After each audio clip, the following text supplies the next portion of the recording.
Well guys, the truck here is effed. No, someone hit it. Drive shaft's laying on the ground. Someone ran the stop sign there. Just T-boned me. Hopefully I'll get a $550 out of it though, because it's insured for a whole lot more than I paid for it.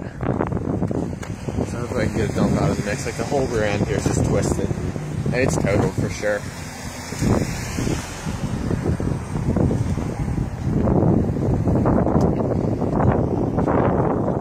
Transmission fluid all over the ground down there.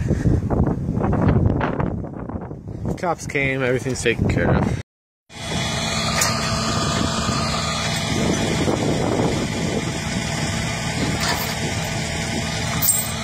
It's all jacked up. It won't even go in the trailer straight because it's